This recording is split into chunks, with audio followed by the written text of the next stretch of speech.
धिक्कार असो, भ्रष्ट आरोग्य मंत्र्याचा धिक्कार असो, आमच्या पगारी लवकर करा, नाहीतर खुर्च्या खाली करा, अरे आमच्या पगारी लवकर करा, नाहीतर खुर्च्या खाली करा. शेष मॅडम, हाय, अरे हेमंत भांबरे, हाय, हाय. अरे महाराष्ट्र विकास ग्रुप कंपनीचा, अरे महाराष्ट्र विकास ग्रुप कंपनीचा. मी संघर्ष कामगार संघटनेचा अध्यक्ष आहे अंगद जाधव. आज सोलापूरमध्ये जिल्हा रुग्णालय, महिला रुग्णालय आणि तालुक्यावाईज जे ग्रामीण रुग्णालय आहेत त्या ग्रामीण रुग्णालयामध्ये महाराष्ट्र विकास ग्रुप कंपनी नाशिक या कंपनीने कॉन्ट्रॅक्ट बेसिसवरती मोठ्या प्रमाणात पदभरती करून सोलापूर जिल्ह्यामध्ये 250 कामगार हे कॉन्ट्रॅक्ट बेसिकमध्ये आहेत. परंतु ह्या कामगाराचा गेले 4 महिन्यापासून पगार मिळाला नाही. किमान वेतनानुसार ह्यांना पगार मिळत नाही, ह्यांना महागाई भत्ता नाही, टीए नाही, कुठल्याही प्रकारच्या शासकीय योजनाचा लाभ यांना मिळाला नाही. फक्त काम करणे, 10,000 ते 11,000 रुपयांच्या अकाउंटवर पाठवणे, ह्यांना पगार स्लिप नाही, ह्यांना पगार किती आहे हे माहिती नाही.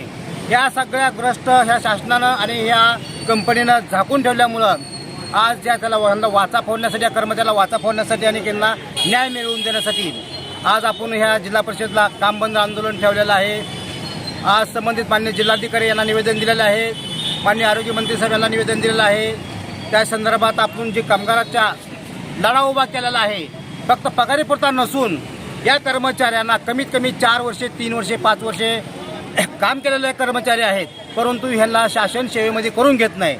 परंतु गुजरात सरकार आणि परवा एक लातूरमध्ये झालेली घटना आहे दूध डेअरी संदर्भातली, तर ह्याच्या 240 दिवस झाल्यानंतर सुप्रीम कोर्टाचा आणि हायकोर्टाचा त्या कर्मचाऱ्याला त्या ठिकाणी कायम करून घेण्यात आलेला आहे.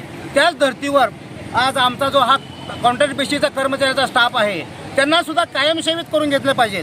आज 23/2/2023चा जो जार आहे त्या जारमध्ये शासन परिपत्रकामध्ये कंपनीचं टेंडर रद्द करून आहे त्या पगारावरती, मूळ पगारावरती महाराष्ट्र शासन ह्या सेवेमध्ये करून घेण्याचा शासन मान्य मुख्यमंत्री देवेंद्र फडणवीस साहेब यांनी जार काढलेला आहे, आरोग्यमंत्री साहेब आंबेडकर साहेब यांनी जार काढलेला आहे. परंतु त्या जारची ही कर्मचारी शांत बसल्यामुळे त्या जारची कुठेही अंमलबजावणी होत नाही.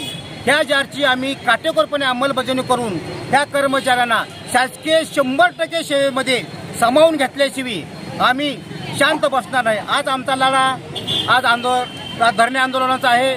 उद्या हॉस्पिटलसमोर एक आंदोलन होणार आहे, परत रस्ता रोको होणार आहे. जोपर्यंत आमच्या मागण्या मान्य होत नाहीत तोपर्यंत हा लढा मी कायम ह्या माझ्या कामगार वर्गाच्या पाठीशी राहून 100% लढा देऊन ह्यांच्या पदरात मागण्या जोपर्यंत पडत नाहीत तोपर्यंत आम्ही शांत बसणार आहे. जय भीम, जय महाराष्ट्र.